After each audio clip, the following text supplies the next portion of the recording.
Bonjour Elisabeth Noir. Bonjour Nicolas. On va parler de l'actualité économique maintenant. Votre invitée aujourd'hui est la présidente du MEDEF. La présidente du MEDEF Mumsi Délé, bonjour. Bonjour. Merci d'accepter notre invitation alors que vous rentrez tout juste vraiment de métropole. Alors lors de ce déplacement, vous avez alerté sur la situation alarmante dans laquelle se trouve la Nouvelle-Calédonie, sa situation économique notamment. Vous avez rencontré également beaucoup de personnalités politiques. Il y a une prise de conscience de la situation réelle du territoire aujourd'hui au niveau national. Oui, il y a une prise de conscience de la situation du territoire et je dirais que les échanges que j'ai pu avoir notamment avec l'Assemblée nationale et le Sénat m'ont rassurée dans le sens où pour les deux chambres, la problématique économique du territoire semble être quelque chose de transpartisan, c'est-à-dire que ce soit Yaël Braun-Pivet ou Gérard Larcher me disaient tout le monde est d'accord sur le fait, quelle que soit l'orientation politique, il faut aider économiquement la Nouvelle-Calédonie. Aujourd'hui, évidemment, on attend un gouvernement de plein exercice pour mettre en œuvre un certain nombre de dispositifs qui sont en attente. Mais l'urgence économique et sociale de la Nouvelle-Calédonie, j'étais là-bas et pour le rappeler, Sonia Backes était là-bas également en même temps. Je crois que c'est important d'en témoigner le plus souvent possible. Alors on attend un gouvernement de plein exercice, tout le monde a salué, vous aussi je crois, l'implication de Bruno Le Maire, le ministre démissionnaire de l'économie et des finances. Vous attendez la même chose de son successeur maintenant ? Oui, c'est le message que j'ai passé à Bruno Le Maire. Déjà le remercier parce qu'effectivement, pendant toute cette crise, il a vraiment incarné la présence de l'État, même après la démission du gouvernement. Il a été très présent. Les équipes de Bercy ont été à l'écoute. Mais évidemment, on a besoin de ce focus. Par-delà, évidemment, le départ de Bruno Le Maire, et je dirais même qu'au gouvernement, il va falloir à minimum une personnalité de plein exercice sur le sujet calédonien, parce qu'il faudra faire des arbitrages. Les sujets ne sont pas que économiques, ils sont aussi sécuritaires, ils vont aussi être de nature technique sur un certain nombre de filières que nous devons restructurer. Et pour cela, il nous semble qu'il nous faut quelqu'un qui soit dédié à 100% au dossier calédonien au gouvernement. Alors pendant ce jour, vous avez également participé à la rencontre des entrepreneurs de France. C'est une sorte de congrès du MEDEF national. Son président vous a même rendu un hommage très appuyé. Ça a dû vous faire plaisir, ça rassure. Ça. Vous avez sensibilisé le patronat. Est-ce qu'il peut jouer un rôle ? Quel rôle il peut jouer le patronat métropolitain dans ce qui se passe en Calédonie ? Le soutien du MEDEF au national, il est très important dans ce dossier, notamment parce qu'il porte notre voix sur des questions qui concernent par exemple les assurances, qui concernent également parfois le secteur bancaire avec les grandes fédérations nationales. Ça peut être également le cas au niveau du BTP. Et évidemment, Patrick Martin, dans l'exercice de ses fonctions, est au contact quasi quotidien avec le gouvernement. Donc, je dirais que l'hommage qui a été rendu, c'est un hommage qui est pour tous les entrepreneurs calédoniens et ça a été extrêmement touchant parce qu'il y a une solidarité des entrepreneurs au niveau national pour ce qui se passe en Nouvelle-Calédonie. Donc Patrick Martin est extrêmement informé, donc le président du MEDEF est extrêmement informé de ce qui se passe ici et peut relayer les messages autant qu'il le faut à Paris. Alors de votre côté, vous les avez donc alertés sur la situation alarmante, avez-vous dit, de l'économie calédonienne, en disant que le pire restait à venir. Alors, qu'est-ce que ça veut dire ?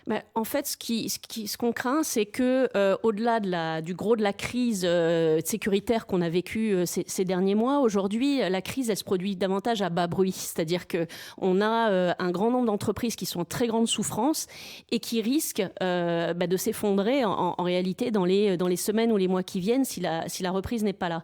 Donc le message, c'était évidemment la sécurité, encore et toujours. Ça reste une priorité et à ce titre, j'ai demandé que rapidement soit annoncé de façon pérenne le maintien des forces de l'ordre. On a souvent une visibilité sur quelques semaines. Là, on sait que sur le mois de septembre, il y a un dispositif important.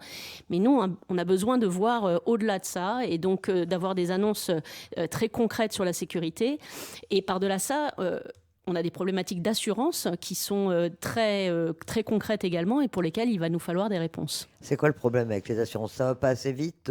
La prise en charge n'est pas suffisante, la garantie émeute n'est pas toujours prise en compte par les assurances ? Aujourd'hui, on voit que sur les rapports, ce qui bloque un peu, c'est la remise des rapports d'expertise définitifs. Moins de la moitié ont été rendus après 4 mois de début de crise.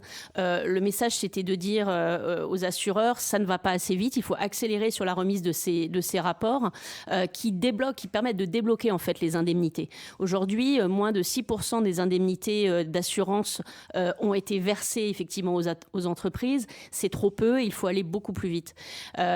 Le deuxième point, c'est dans quelles conditions est-ce qu'on va se réassurer. Et là, très clairement, le message est plus préoccupant parce que la garantie émeute, ce qui permettait d'être couvert dans le cas d'événements tels que ceux qu'on vient de vivre, eh bien, elle disparaît en Nouvelle-Calédonie, mais pire, elle risque de disparaître partout dans l'outre-mer, voire même au national, parce que la France est particulièrement exposée au risque émeute, et aujourd'hui, les assureurs hésitent tout simplement à assurer ce type de sinistre. C'est l'un des points qu'il va falloir négocier, sur lesquels il va falloir travailler dans les semaines, les mois qui viennent. Oui, là, c'est une urgence. Et d'ailleurs, le MEDEF au national en est particulièrement conscient parce que les entreprises sont concernées où qu'elles soient. Et c'est un sujet auquel l'État devra répondre parce que sa capacité à garantir la sécurité des biens est évidemment au centre de ce débat.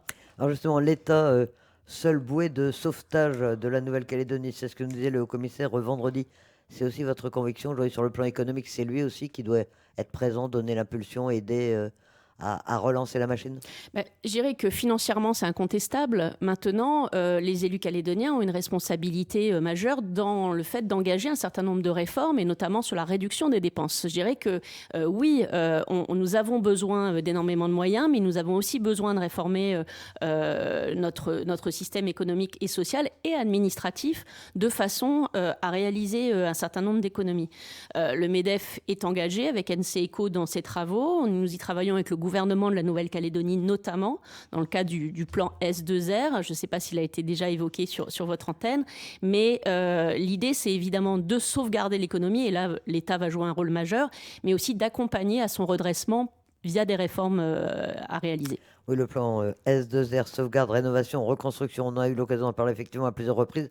Pour vous, ça va dans le bon sens, mais le monde économique doit y être associé pleinement. D'ailleurs, c'est prévu, vous devez participer aux différents travaux. Absolument, nous avons déjà eu plusieurs réunions de travail sur le sujet. Dès mercredi, nous présentons des premières recommandations au gouvernement, et nous sommes totalement engagés dans cette démarche qui nous semble de toute façon aller dans le bon sens. Il faut absolument qu'il y ait une démarche unitaire au niveau de la Nouvelle-Calédonie la plus large possible, en n'engageant pas uniquement le patronat, mais également les partenaires sociaux. Les syndicats de salariés y sont associés, ainsi que d'autres membres de la société civile.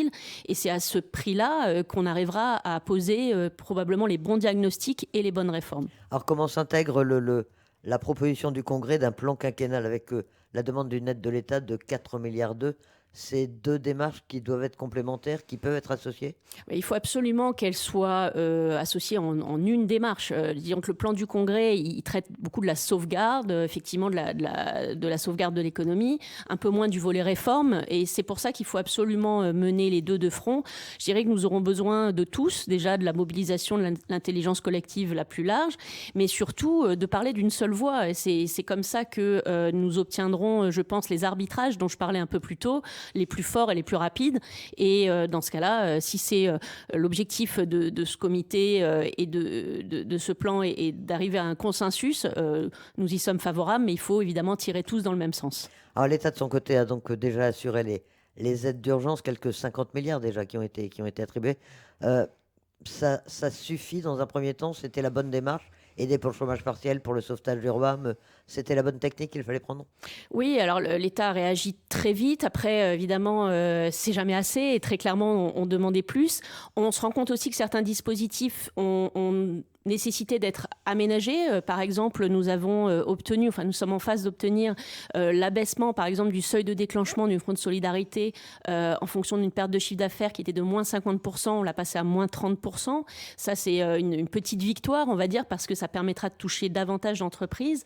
Il y a des dispositifs qui avaient été calibrés en fonction de délais d'indemnisation d'assurance prévus qui étaient beaucoup plus courts. Et là, aujourd'hui, et c'est un des messages que j'ai passé à Paris, c'est que, il y a certaines aides qui vont devoir être revues en fonction du délai que prennent les assurances pour indemniser. C'est le cas du prêt à taux zéro, par exemple, et évidemment du dispositif le plus important, le chômage partiel, qui, pour nous, avoir de la visibilité que sur 2 mois, ça n'est pas possible. Il faut qu'on ait une visibilité beaucoup plus longue sur ce dispositif. Vous en êtes assuré maintenant, ça va être prolongé de toute façon, l'État ne va pas lâcher au milieu du gué. Oui, on a des annonces qui sont faites, on attend maintenant des garanties. Ce qu'il faut faut, c'est que les entreprises ne sachent pas au mois le mois que les choses sont prolongées. Une entreprise, elle doit prendre des décisions de gestion qui vont au-delà de 2 mois. Et c'est pour ça qu'on a besoin d'une visibilité beaucoup plus longue. Mais je pense que ça a été bien pris en compte et que ce dispositif étant tellement important, effectivement, il devrait perdurer. Alors, on parle aussi d'investissement public de la part de l'État pour participer à la relance, à la reconstruction en tout cas.